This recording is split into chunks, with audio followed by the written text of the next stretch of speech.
Hi hello friends, എല്ലാ കൂട്ടുകാർക്കും പുതിയൊരു റിവ്യൂയിലേക്ക് സ്വാഗതം. സോറി, ഒത്തിരി ലേറ്റായി പോയിട്ടോ. അപ്പം നമ്മുടെ കാർത്തിക ഓരോരോ പണിത്തിരക്കിൽ ചെയ്തുകൊണ്ടിരിക്കുന്ന സമയത്ത് അവിടേക്ക് പ്രകാശം വരികയാണ്. പ്രകാശിനെ കാർത്തിക നോക്കുന്നുണ്ട്. മോളെ എന്ന് പ്രകാശം വിളിക്കുമ്പോൾ കാർത്തിക കുറച്ച് ദേഷ്യത്തോടു കൂടി തന്നെ എഴുന്നേൽക്കുന്നുണ്ട്. കേസ് അവര് വന്നു അല്ലേ, ആ ലക്ഷ്മി എന്ന് പറഞ്ഞവര്. അപ്പൊ അച്ഛനല്ലേ പറഞ്ഞത് അവര് വരില്ല, കേസ് ജയിക്കുന്നൊക്കെ. അപ്പൊ എല്ലാം വെറുതെ ആയിരുന്നല്ലേ. അപ്പൊ അവര് വന്നു അല്ലേ അച്ഛ? അതേ മോളെ, ആ രാജപ്പന്റെ ആ ഗുണ്ട ചതിച്ചു എന്ന് പറയാണ്. എന്തൊക്കെ പറഞ്ഞിട്ട് എന്താ കാര്യം? എന്റെ അമ്മ തോറ്റെന്ന് പറഞ്ഞാൽ മതിയല്ലോ. ഞാൻ ഇനി എന്റെ അമ്മ എടുത്ത് എന്ത് പറയും? അച്ഛൻ അതിനെക്കുറിച്ച് ആലോചിച്ചിട്ടുണ്ടോ എന്ന് ചോദിക്കുകയാണ്. മോളെ പറ്റിപ്പോയി, എനിക്കിനി അറിയില്ല എന്ത് ചെയ്യണോന്ന് പറയാണ്. ഇനി എന്ത് ചെയ്യാൻ എന്ന് പറയാണ്. എന്റെ അമ്മ പാവം ഒരുപാട് ആഗ്രഹിച്ചു, നാളെ അല്ലെങ്കിൽ മറ്റന്നാൾ കല്യാണം ആയിരിക്കും എന്നൊക്കെ പറഞ്ഞ് അമ്മ ഡ്രസ്സ് വരെ എടുത്ത് നോക്കുമായിരുന്നു. അച്ഛൻ എന്തായാലും കേസ് ജയിക്കും, ഉറപ്പാണ്, അവർ വരില്ലെന്നൊക്കെ ഉറപ്പ് പറഞ്ഞപ്പോൾ ഞാനും സമാധാനത്തോടു കൂടി ഇരുന്നതാ. എല്ലാം ഒരു നിമിഷം കൊണ്ട് കുളമാക്കിയില്ലേ അച്ഛാന്ന് പറയാണ്. മോളെ ഇനി എന്ത് ചെയ്യണം മോളെ, എനിക്കൊന്നും അറിയില്ല എന്ന് പറയാണ്. ഇനി എന്ത് ചെയ്യാനാ, ആകെ ഒരു വഴി മാത്രമേ ഉള്ളൂ. എന്ത് വഴിയാ മോളെ? അവര് ആ ലക്ഷ്മി താമസിക്കുന്ന ഫ്ലാറ്റ് അച്ഛൻ അറിയാവോ എന്ന് ചോദിക്കുകയാണ്. അതറിയാം മോളെ, എന്താ കാര്യം? അവരുടെ കയ്യോ കാലോ പിടിക്കാം, എന്നിട്ട് പറയാം കേസിൽ നിന്ന് ഒഴിവാവാനായിട്ട്. അവരങ്ങനെ ഒഴിവാവാൻ തോന്നുന്നില്ല മോളെ. അവരുടെ പുറകെ ആ കിരണും കല്യാണമൊക്കെ ഉണ്ടല്ലോ. പറയുമ്പോൾ അതെ, പൈസ കൊടുത്താൽ മടങ്ങാത്ത ആരുമില്ല. അവർക്ക് കുറച്ച് പൈസ ഓഫർ ചെയ്യാം. അതിന് അവളിപ്പോൾ പഴയ പോലൊന്നുമല്ല, ഭയങ്കര സാമ്പത്തിക സ്ഥിതി ഉണ്ടെന്ന് തോന്നുന്നത് എന്നിങ്ങനെ പറയുവാണ്.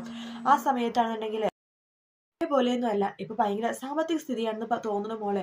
അതുകൊണ്ട് അവളെ കയ്യിലെടുക്കാൻ പറ്റുമെന്ന് തോന്നുന്നില്ല. പിന്നെ ആ കിരണും കല്യാണിയൊക്കെ ഉണ്ടല്ലോ, അവരും ആണെന്നുണ്ടെങ്കിൽ നമ്മൾ എങ്ങനെയെങ്കിലും തോൽപ്പിക്കാൻ മാത്രം നോക്കണത്. അതെ, ആ കിരണും കല്യാണിയും ഉള്ളത് തന്നെയാണ് എല്ലാത്തിനും കുഴപ്പം.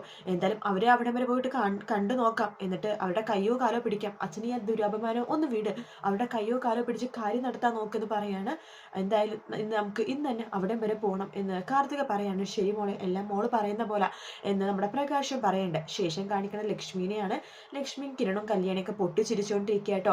അതിനുശേഷം പ്രകാശനും സോറി നമ്മുടെ കല്യാണിയും കിരണും ഇങ്ങനെ ചിരിക്കുമ്പോൾ ലക്ഷ്മി ചോദിക്കുന്നുണ്ട്, ഇയാൾ ഇങ്ങനെ വട്ടം കറങ്ങുമെന്ന് നിങ്ങൾ വിചാരിച്ചായിരുന്നു എന്ന് പറയുമ്പോൾ ഇല്ല, ഒരിക്കലും വിചാരിച്ചില്ല എന്ന് കല്യാണി പറയാണ്.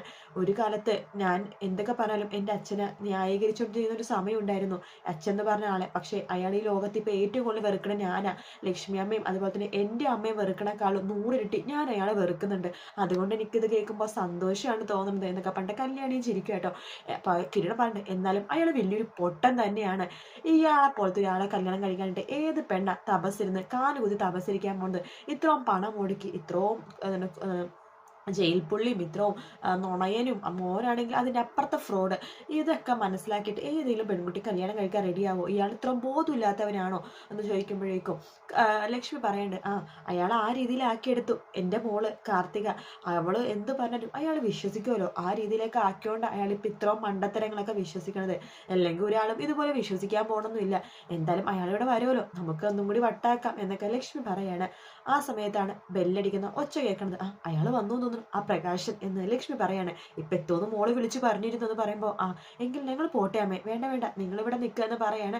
വേണ്ട, അമ്മേനെ ലക്ഷ്മി അമ്മനെ കാണാൻ വേണ്ടി അവർ വന്നത്, ഞങ്ങൾ ഇവിടെ ശരിയാവില്ല, ഞങ്ങൾ പുറത്തിട്ടാവും എന്ന് കിരണും കല്യാണിയും പറയാണ്. അങ്ങനെ വാതിൽ തുറക്കുമ്പോൾ തന്നെ നമ്മുടെ ലക്ഷ്മി അമ്മ ഇങ്ങനെ കാർത്തിക് ഇങ്ങനെ നോക്കി ചിരിക്കുന്നുണ്ട് കേട്ടോ. അതിനുശേഷം കിരണും കല്യാണിയും പുറത്തേക്ക് ഇറങ്ങുമ്പോൾ നിങ്ങളോ എന്ന് പറയുമ്പോഴേക്കും എന്താ ഞങ്ങൾക്ക് ഇവിടെ വന്നൂടെ എന്ന് കല്യാണി പറയാണ്. നിങ്ങൾക്ക് വരാം, അല്ലെങ്കിൽ എല്ലാത്തിനും ഉത്തരവാദി നിങ്ങളാണെന്ന് എനിക്ക് നന്നായിട്ട് അറിയാം എന്ന് കാർത്തിക പറയാണ്.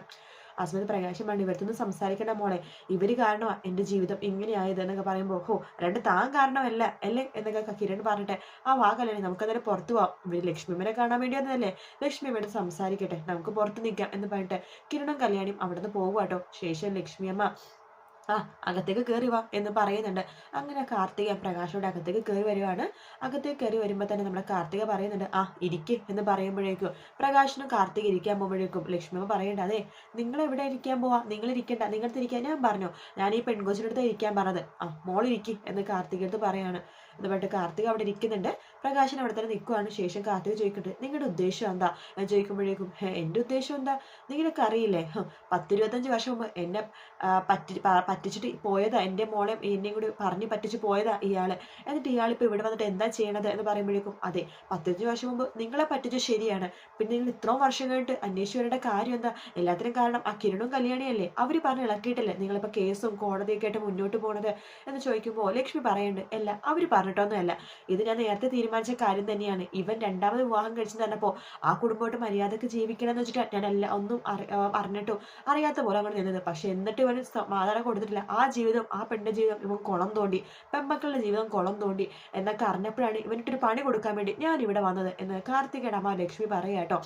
ആ സമയത്ത് കാർത്തിക പറഞ്ഞിട്ട് ശരി എല്ലാം തീരട്ടെ, ഞങ്ങൾ ഒരു കാര്യം പറയാൻ വേണ്ടിട്ടാ അങ്ങോട്ടേക്ക് വന്നത്, നിങ്ങൾക്ക് എന്ത് വേണമെങ്കിലും ഞങ്ങൾ ചെയ്യാം, ഈ കേസ് ഇത് ഒന്ന് ഒഴിവായി തന്നേ പറ്റൂ എന്ന് പറയുമ്പോൾ ലക്ഷ്മി പറയുന്നുണ്ട് ഒഴിവായി തന്നോന്ന് പറഞ്ഞ് നിങ്ങൾ എന്താ ഉദ്ദേശിക്കണമെന്ന് ചോദിക്കുമ്പോൾ അത് എത്ര വേണമെങ്കിൽ നഷ്ടപരിഹാരം തരാം, കേസിൽ നിന്ന് ഒഴിവാവണം എന്ന് കാർത്തിക് പറയുമ്പോൾ എന്ത് തരും നീ എന്ന് ലക്ഷ്മി ചോദിക്കുകയാണ്. അത് അത് 1 കോടി രൂപ എന്ന് പറയുമ്പോൾ പോരാ, അത് പറ്റില്ല എന്ന് ലക്ഷ്മി അമ്മ പറയുമ്പോൾ എന്നാ 1.5 കോടി രൂപ, നീ എന്താടി പെൺകൊച്ചി ലേലം വിളിച്ച് കളിക്കുവാണോ, എന്നാ നിങ്ങൾ പറയൂ എത്ര വേണം എന്ന് കാർത്തിക ചോദിക്കുമ്പോൾ എനിക്ക് 5 കോടി വേണം എന്ന് പറയാണ്. അത് കേൾക്കണ പ്രകാശൻ ആകെ ഞെട്ടിപ്പോട്ടോ, 5 കോടിയോ എന്ന് പറയുമ്പോഴേക്കോ കാർത്തിക പറയുന്നുണ്ട് 5 കോടി തന്നാൽ നിങ്ങൾ ഈ കേസിൽ നിന്ന് ഒഴിവാവുന്നു ഉറപ്പാണോ, തീർച്ചയായിട്ടും ഒഴിവാകും, ശരി എങ്കിൽ ഞാൻ നിങ്ങൾക്ക് 5 കോടി രൂപ തരാം എന്ന് കാർത്തിക പറയാണ്. ശരിക്കും അങ്ങനെ വായ കൊണ്ട് പറഞ്ഞാൽ പോരാ, എനിക്ക് വേണം, ചെക്ക് വേണം എന്ന ലക്ഷ്മി പറയുമ്പോഴേക്കും കാർത്തിക പറയുന്നുണ്ട് ശരി ഞാൻ ചെക്കിൽ ഇപ്പം തന്നെ ഒപ്പിട്ടരാം, പക്ഷെ ആ ചെക്ക് സാങ്ഷൻ ആവണത് കേസ് കഴിഞ്ഞ്, നിങ്ങൾ കേസിൽ ഇവരായിട്ട് അച്ഛനായിട്ട് ഒരു പ്രശ്നമില്ലെന്ന് കോടതിയിൽ പറഞ്ഞ് കേസ് ഒഴിവായി കഴിഞ്ഞാൽ മാത്രമേ ബാങ്കിൽ പോയിട്ട് നിങ്ങൾക്ക് ട്രാൻസാക്ഷൻ നടത്താൻ പറ്റുള്ളൂ. ശരി അങ്ങനെ ആയിക്കോട്ടെ, അപ്പോൾ ഒരു കാര്യം ചെയ്യാം, ചെക്ക് ഇവിടെ ഏൽപ്പിക്കാനുള്ള കാര്യങ്ങളൊക്കെ ചെയ്യാം എന്ന് കാർത്തിക പറയണം. ഓക്കെ ആയിക്കോട്ടെ എന്ന് പറയണ്ടേ. എന്താണ് പ്രകാശ നീ മിണ്ടാതിരിക്കുന്നത്, എല്ലാത്തിനും ക്ഷമ ചോദിക്കുന്നു എന്നൊക്കെ പ്രകാശം പറയുമ്പോൾ പോവാൻ നോക്കടാ എന്ന് ലക്ഷ്മി അമ്മ പറയുവാട്ടോ. അതിനുശേഷമാണെന്നുണ്ടെങ്കിൽ പ്രകാശനൊക്കെ ഭയങ്കര സന്തോഷത്തോടു കൂടി തന്നെ കാർത്തികയുടെ കൂടെ നിലത്തേക്ക് വരുമ്പോഴേക്കും അവിടെ കിരണും കല്യാണി നിൽക്കുന്നുണ്ട്. കിരണും കല്യാണി കാർത്തിക അടുത്ത് പ്രകാശനോട് ചോദിക്കുന്നുണ്ട് ഒത്തുതീർപ്പാക്കിയോ, എത്ര രൂപ ഒത്തുതീർപ്പാക്കി എന്നൊക്കെ ചോദിക്കുമ്പോൾ കാർത്തിക പറയുന്നുണ്ട് അതെ നിങ്ങൾ അറിയേണ്ട ആവശ്യമൊന്നുമില്ല, നിങ്ങളുടെ അമ്മക്ക് കിട്ടേണ്ടതൊക്കെ കിട്ടിയതല്ലേ എന്ന് കാർത്തിക പറയുമ്പോഴേക്കും എന്താണ് പ്രകാശം പറഞ്ഞത് ഇവർക്ക് ചിലപ്പോൾ 5 കോടി മോള് കൊടുക്കാന്ന് പറയല്ലേ ലക്ഷ്മിക്ക്, അതിന്റെ പങ്ക് ഇവരും എടുക്കുമായിരിക്കും എന്ന് പറയുമ്പോഴേക്കും കിരൺ പറയണ്ട അങ്ങനെയാണ് കാപ്പിച്ച പൈസ ഞങ്ങൾക്ക് വേണ്ടോ, ഞങ്ങൾക്ക് ആരുടെ പൈസ വേണമെന്ന് ആഗ്രഹമില്ല, അങ്ങനെ ആഗ്രഹിക്കുന്നത് നിങ്ങളല്ലേ എന്ന് പറയാണ്. അതിനുവേണ്ടി നിങ്ങളുടെ മോൻ എത്ര പേരുടെ തലതല്ലി പൊട്ടിച്ചിട്ടുണ്ട് മോഷണത്തിന് എന്നൊക്കെ പറയുമ്പോൾ അതൊക്കെ കള്ളക്കേസാണെന്ന് പ്രകാശം പറയാണ്. കാർത്തിക പറയണ്ട അച്ഛാ അതൊക്കെ എന്തിനാ ഇവരോട് സംസാരിക്കുന്നത്, വാ നമുക്ക് പോകാം എന്ന് പറയുമ്പോൾ പ്രകാശം പറയുന്നുണ്ട് നിന്റെ അമ്മ അതായത് ദീപ ഒരുപാട് പൈസ തിന്നതല്ലേടി, ഇനി എന്തിനാ ഞങ്ങളുടെ പുറകെ നടക്കുന്നത് എന്നൊക്കെ പറഞ്ഞിട്ട് പ്രകാശൻ കാർത്തികയുടെ കൂടെ പോവാട്ടോ. കാർത്തിക് പുറകെ തന്നെ കിരണിനെ കിടന്നൊക്കെ ഇങ്ങനെ കാണിച്ചിട്ടാണ് അവിടെ നിന്ന് പോകുന്നത്. പിന്നീട് കാണിക്കുന്നത് നമ്മുടെ സരിയൂനെയാണ്. സരിയു അങ്ങനെ പതുക്കെ ഉറക്കത്തിൽ നിന്നൊക്കെ ഇങ്ങനെ എഴുന്നേക്കും കേട്ടോ. സമയം ഒരുപാടായെന്ന് തോന്നുന്നു, മോള് നല്ല ഉറക്കാൻ തോന്നുന്നു എന്നൊക്കെ പറഞ്ഞിട്ട് മോളെ എന്ന് പറഞ്ഞിട്ട് തൊട്ടിലേക്ക് പോയി നോക്കുമ്പോൾ അവിടെ മോളെ കാണുന്നില്ല. അയ്യോ എൻ്റെ മോൾ എവിടെ, വട്ടുമൂത്ത് രണ്ടും കൂടി എടുത്തു പോയി കാണുമായിരിക്കും, എന്നിട്ട് അവരുടെ കൂടെ നിർത്തിയിട്ടുണ്ടായിരിക്കും, വെച്ചിട്ടുണ്ട്, മനുവേട്ടൻ പറഞ്ഞതാ പ്രത്യേകിച്ച് അവരുടെ കൈ കുഞ്ഞെ കൊടുക്കരുതെന്ന്, ഞാൻ പോയി നോക്കട്ടെ എന്നൊക്കെ പറഞ്ഞിട്ട് നമ്മുടെ സരിയോ നിലത്തേക്ക് വരുമായിട്ട്. ആ സമയത്ത് നമ്മുടെ ഷാരി ആണെങ്കിൽ അടുക്കളയിലാണ്, രാഹുലാണെങ്കിൽ നിലത്തങ്ങനെ നിൽക്കുന്നുണ്ട്. സരിയോ ചോദിക്കുന്നുണ്ട് എൻ്റെ മോൾ എവിടെ, മോളെ മോളെ എന്നൊക്കെ പറഞ്ഞിട്ട് വിളിച്ചുകൊണ്ടാ വരുന്നത്. അപ്പം തന്നെ രാഹുലും ഷാരിയും ഒന്ന് കിടുങ്ങുന്നുണ്ട് കേട്ടോ. ശേഷം സരി ഓടി വന്നിട്ട് രാഹുലിനോട് ചോദിക്കുന്നുണ്ട് എൻ്റെ മോൾ എവിടെ, എൻ്റെ മോൾ എവിടെയെന്ന് ചോദിക്കുമ്പോൾ മോളുടെ കൂടെ കിടന്ന് ഉറങ്ങുമായിരുന്നില്ലേ, അതെ ഉറങ്ങുമായിരുന്നു, ഉറങ്ങിക്കൊണ്ടിരുന്ന മോളെ എവിടെ കൊണ്ടുപോയെന്നാണ് ചോദിച്ചത്. അമ്മേ അമ്മേ എന്ന് വിളിക്കുകയാണ്. എന്താ മോളെ, എൻ്റെ മോൾ എവിടെ, ഞാൻ കണ്ടില്ല മോളുടെ കൂടെ ആയിരുന്നില്ലേ, അല്ല കഴിഞ്ഞ ദിവസത്തെ പോലെ ഞാൻ ഉറങ്ങിയ സമയത്ത് എൻ്റെ മോളെ എടുത്തുകൊണ്ട് പോയോ, എൻ്റെ മോൾ എവിടെ എന്നിങ്ങനെ ചോദിക്കുകയാണ്. മോളെ ഞാൻ കണ്ടില്ല മോളെ എന്ന് പറയാണ്. അയ്യോ റൂമിൽ അങ്ങനെ വെച്ച് കാണുമായിരിക്കും, തല മൂത്തിട്ട് ഇപ്പോൾ ഓർമ്മയില്ലാനായിട്ടായിരിക്കും എന്ന് പറഞ്ഞിട്ട് റൂമിൽ പോയി നോക്കുമ്പോൾ അവിടെ ഒന്നും കാണുന്നില്ല കേട്ടോ. അങ്ങനെ സരിയു കരഞ്ഞുകൊണ്ടിരിക്കുകയാണ്. അയ്യോ എൻ്റെ മോൾ എവിടെ പോയി, സത്യം പറ എൻ്റെ മോൾ എവിടെയെന്ന് പറഞ്ഞിട്ട് നമ്മുടെ ഷാരുടെ തലക്ക് ഇങ്ങനെ കുത്തനെ പിടിക്കുകയാണ് സരിയു. ആ സമയത്ത് എന്താ മോളെ കാണിക്കുന്നത്, എൻ്റെ മോൾക്ക് എന്തെങ്കിലും പറ്റിയാലുണ്ടല്ലോ എന്ന് പറഞ്ഞിട്ട് ഷാരിനെ പിടിച്ച് തള്ളുവാട്ടോ. ശേഷം അവിടേക്ക് മോളെ അന്വേഷിച്ച് കരഞ്ഞുകൊണ്ട് നടക്കുവാണ്, പുറത്തൊക്കെ ഇറങ്ങി നടക്കുന്നുണ്ട്.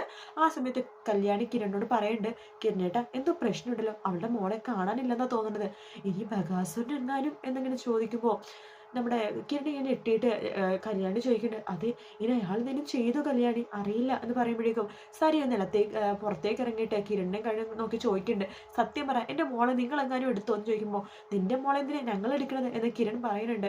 അതിനുശേഷം സരി പുറകിലേക്ക് തിരിയുമ്പോൾ അവിടെ ഷാരിയും രാഹുലും കൂടി നിൽക്കുന്നുണ്ട്. സത്യം പറ എൻ്റെ മോൾ എവിടെ എന്ന് ചോദിച്ചിട്ട് പൊട്ടിക്കരണ്ട് കൈക്ക് തലേക്ക് ഇങ്ങനെ കൈയും കൊടുത്തിട്ട് അവിടെ ഇങ്ങനെ ഇരിക്കും കേട്ടോ. അത് കാണുമ്പോൾ കിരണും കല്യാണിക്കും ചെറിയ വിഷമം തോന്നുന്നുണ്ട്, ഒരു അമ്മയുടെ വേദന കാണുമ്പോൾ. ആ ഒരു ഭാഗത്തോടെയാണ് എപ്പിസോഡ് തീരുന്നത്.